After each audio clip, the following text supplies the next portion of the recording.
Hi everyone. So the topic is monopolistic competition and economic efficiency. The question arises that if perfectly competitive firms or the perfectly competitive markets are economically efficient as they are because the sum of producer and consumer surplus is the maximum in a perfectly competitive market, then monopolistic competitive market, since they tend to charge a price which is greater than marginal cost, do they cause some inefficiency? So the question is that whether economic efficiency gets affected with the presence of a monopolistic competitive industry or not. So let's read about it. Let's compare the long run equilibrium of a monopolistically competitive industry to the long run equilibrium of a perfectly competitive industry. Okay. Now this figure shows you that this is for a perfectly competitive industry and this is for a monopolistically competitive industry. Both are long run scenarios. I'm doing long run because I want to look at the economic efficiency of both of these market forms. We know in the long run, in a perfectly competitive firm, prices are equal to marginal revenue and it's a horizontal line. Now this is my average cost curve, U-shaped. And this is my MC curve cutting AC at its minimum from below. Now this perfectly competitive firm will choose to produce at a point where price is equal to marginal cost, and that also happens to be the point of minimum average cost. So the quantity produced is QC and price offered is PC. And at such a point, what is happening? Economic profits are obviously zero. And also, since this is minimum of AC, the firm is utilizing full potential. Okay. Now let's come on to this particular diagram of the monopolistically competitive firm. This is the demand curve, downward sloping. This is marginal revenue curve, downward sloping. This is average cost curve. And the marginal cost curve cuts average cost curve from below at its minimum. Okay.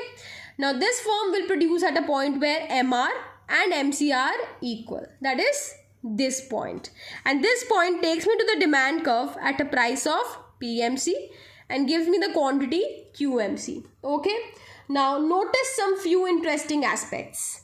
Since price is greater than marginal cost, so this PMC is greater than marginal cost at QMC, there is of course an inefficiency in the market. Okay, so price being greater than marginal cost is going to cause some deadweight loss, and that deadweight loss is looked upon as this shaded area. Since this particular firm is charging a price which is greater than marginal cost, it can still continue to produce more until a point like C. So until a point like C, this firm can continue to enjoy some extraordinary profits. Okay, and this particular area, since the quantity gets sold in the market QMC, price is offered PMC, this particular area is the loss surplus both by consumers and producers. Okay, so until point C, where prices and marginal cost are equal, there is a scope that this firm could have done better if it had thought about the society. But since this firm is a monopolistic competitive firm, it chooses to produce a quantity at QMC. Okay, so this deadweight loss gives me the loss, and which is indicating inefficiency associated with this market form.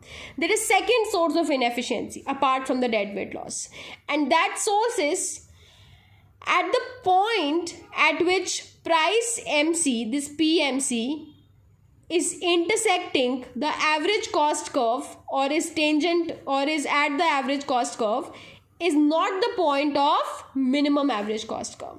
So minimum average cost curve point is this, which gives you quantity QC, just like in this diagram.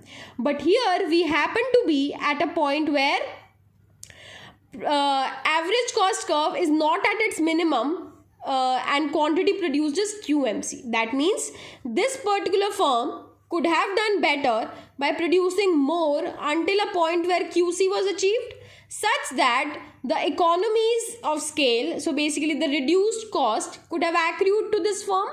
But because here the demand curve intersects or is tangent to the average cost at a point where the average cost is not minimum, there is an excess capacity problem. This excess capacity means there is still scope for this firm to reduce cost and expand more output. So there are still scopes of actually expanding for the good of the society, but this firm won't do again. So that means this excess capacity becomes my second source of inefficiency in a monopolistic competitive market. Okay, so both of these sources are written over here. Let's read. Unlike perfect competition, with monopolistic competition, the equilibrium price exceeds marginal cost. This means the value to the consumers of additional units of output exceeds the cost of producing it. So if output were expanded to the point where demand curve intersects the marginal cost curve, that is this point C, then total surplus would be increased by an amount equal to the shaded area in this figure. As I told you, this shaded area of deadweight loss would have been overcome if the firm chose to expand production till the point price equals to marginal cost. But this won't do. This is an inefficiency, right? Now, second point is, for the monopolistically competitive firm, output is below that which minimizes average cost. Entry of new firms drives profits to zero in both the market firms, but in a perfectly competitive firm, each firm faces a horizontal demand curve. So the zero profit condition occurs at the point of minimum AC. You see, minimum AC point is the point where price and AC are equal. But here price and average cost are equal at a point where AC is not at its minimum. It's still in the range of decreasing average cost. Okay. So the demand curve is downward sloping in this monopolistically competitive market, because of which the zero profit point is to the left of minimum average cost. So this zero profit point, point B, is happening to the left of point of minimum average cost, and which is why there is excess capacity. So it's written over here, excess capacity is inefficient because average cost would be lower with fewer firms. Okay. So these inefficiencies obviously make consumers worse off. Now the question again is monopolistically competitive firm then a socially undesirable market structure that should be regulated by the government? But the answer is no. You're being too stringent actually. Why no? First point, in most monopolistically competitive markets, monopoly power is small. Usually enough firms compete with brands that are sufficiently substitutable so that no single firm has much monopoly power. Any resulting deadweight loss will therefore be small. And because firms' demand curve will be fairly elastic, average cost will be close to the minimum. So they're saying that although goods are differentiated, and because of that the demand curve is downward sloping, and because of that the equilibrium quantity is at a point where it is still below the minimum average cost point, but this doesn't mean that this market firm is inefficient. Okay, because these demand curves are fairly elastic. They're going to be fairly elastic when there are enough firms present in the market. Now imagine if this demand curve was very flat, so flat such that it looked like this.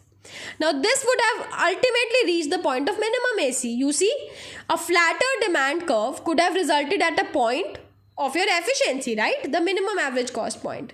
So that means that inefficiencies are not too big to be worried about. At least this deadweight loss inefficiency. Okay. Now, second point is that any inefficiency that is happening must be balanced against an important benefit from monopolistic competition, that is product diversity. So there is obviously one of the very, very good aspect about the monopolistic competition, that most consumers have a good variety to choose among so many competing products, and all of these firms will always have or the zeal in them to improvise on their product, because they're behaving in a competitive manner, so they'll always want to grab more and more market share. Now in that process, they'll only make the product better and also offer it at a price which is fairly competitive in the market. So that means such a market form is not totally inefficient as you argue. There might be inefficiencies in terms of the deadweight loss and excess capacity, but they both can be taken care of, and in fact they can be counterbalanced by the gains from product diversity, as they might be very large. Okay, so thank you for watching the video.